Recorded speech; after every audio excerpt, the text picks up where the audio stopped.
What made you decide after 30 years of having this to try Carnivore Diet? Was it specifically to try to address some of these symptoms, or was there something else going on? Because, I mean, had you had any idea that was going to help your stroke, or what propelled you to try this? No idea at all. So what the catalyst for this was early June. I went to see my doctor about some other issues, and the doctor said to me, "You're likely pre-diabetic.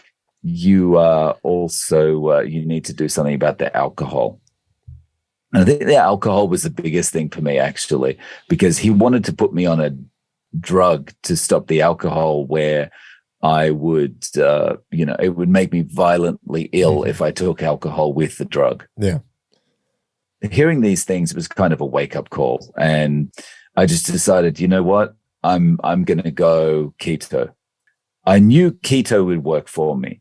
I've been on keto low carb before, like back in 2000, I went on the Atkins diet, and the Atkins diet worked wonders for me. And it was just like, I always had this feeling like this was just made for my body. You know, this diet, this way of eating was just made for my body. But back in 2000, there was a lot of negative media coverage in Australia about the Atkins diet. I had, people telling me, don't do this, you're going to kill yourself. And, a guy I worked with who was a trained nutritionist, he was like saying, no, you need to be eating all this balanced kind of, vegetables and rice and blah, blah, blah. And eventually I just caved to the pressure, gave up. And of course the weight comes back on. So when the doctor gave me that news at the beginning of June, I thought, okay, well, I'm going to have to do something about it. So I went on keto, and that keto then became carnivore after I was having trouble with the vegetables I was eating. Yeah, I mean, there's the drug you probably furnished called antabuse disulfiram, and it's used to make people drink. They get very sick. It makes them upset. They're nauseous, and they just feel really bad when they consume that. So the doctor that recently diagnosed you or said it looks like you're pre-diabetic, was this in Japan or was this in Australia? Japan. Japan. Okay. So over the last 17 years, you've pretty much had all your care and you've lived exclusively in Japan. Is that fair to say? That's right. What, so I'm curious. I don't get to interact a lot with the healthcare in Japan. Are they pretty much the same as Australia, the same as US? Low fat, no red meat. I mean, or do they have a different take over there? Yeah, the guidelines are pretty much the same. So, you should be eating your rice and your veggies and your this and your that. I think the big difference culturally in Japan is meat is not demonized as much as it would be in, say, America or Australia, I guess. But the guidelines the doctor is telling you about are basically the same. Yeah. Yeah. I mean, it's interesting because Japan made people know up until like the mid 1800s was pretty largely vegetarian. And then they are having a lot of difficulty producing people that could fill out their army because they were so small. They were just so diminutive. I think the minimum height was 4'10". And they couldn't find enough males over 4'10". And so the emperor at the time said, hey, we got to start eating meat. And so they did that. And then their population height increased. And while they don't consume as much meat as, say, Australia, or red meat as much as, say, Australia or the United States, it has gone up dramatically in the last, couple of decades. They're certainly taking to it more, and their longevity still is among the highest in the world, despite the fact that they're eating more and more meat all the time. So let me ask you, because you had the stroke, you've had it for 30 years, you went on an Atkins diet in 2000-ish.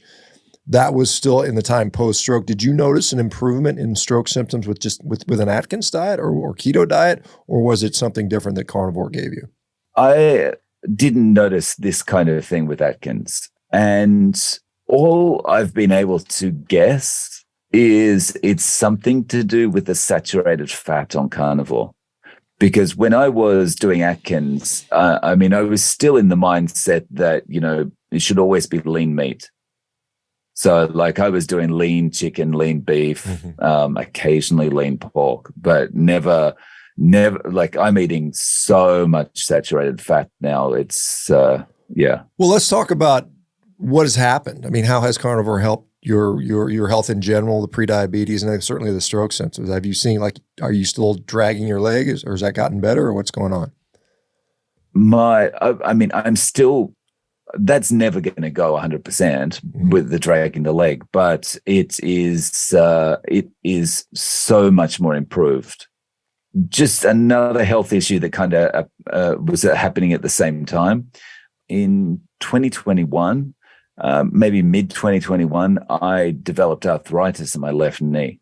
It just came on suddenly and got increasingly more difficult to walk. When I went to the clinic about it, they just gave me steroid injections, and I had to come back weekly for massages and all that kind of thing. And I mean, that helped me a little bit, but that just made it manageable.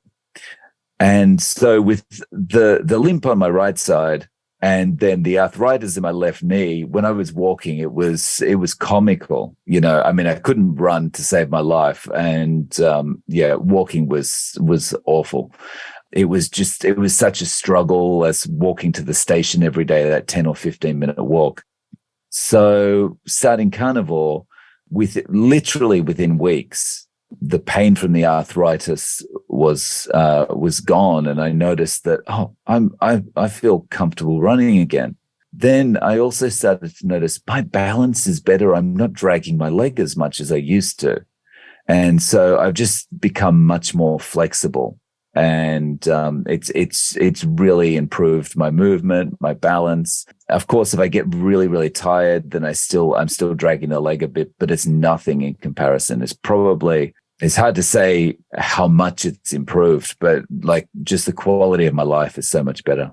Yeah, it's interesting, you know, when we think about, because some of it, you know, you mentioned maybe some of it's a knee arthritis improving, but there seems to be an actual central nervous system neurologic improvement there. And you think about our brain and our nervous system is mostly made out of fat. I mean, it's kind of like it would kind of make sense that maybe providing more of that for our developing or repairing brain would make sense. And